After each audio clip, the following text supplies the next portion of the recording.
In viewing the effects of symbols and mass media, it is important not to lose perspective. For example, 1000 years ago, woodblock print was the most advanced form of mass media in the world. Approximately 100 books could be produced at a time by using woodblock print.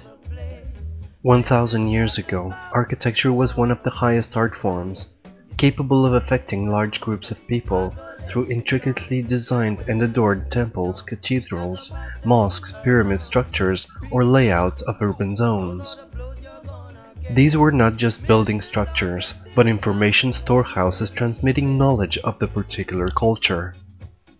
These are examples of pre-technological art, shaping the evolution of human perceptions. For example, the temple often attracted many thousands of people, as did the cathedral with its beautifully constructed geometrical tiles and huge stained glass windows.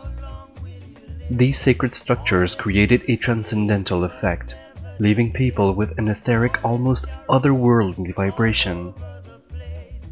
People had similar responses when viewing paintings of saints and other sacred art. These structures and icons were awe-inspiring and produced an experiential art hall, creating a transcendental imprint upon the beholder. An art hall is the collective experience of a configuration of values and images that establishes a single coherent perception of reality, defining the group of people coherent with that perception. The art hall has shifted dramatically in the last 1000 years, and in this late historical time, perception has been co-opted by industrial technological means, namely large image-making factories like Hollywood and Bollywood in India.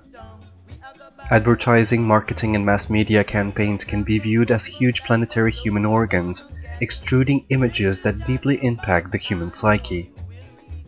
The television screen is now ubiquitous in the world. Even in most squalid villages in the third world countries, a television can be found in nearly every home. And in virtually every country, countless cyber cafes pervade even the smallest towns and villages. This indicates the proliferation by the human species of an entirely fabricated nervous system to project images. Every culture has its particular set of images and symbols. These images define the nature of mind and consciousness in everyday life.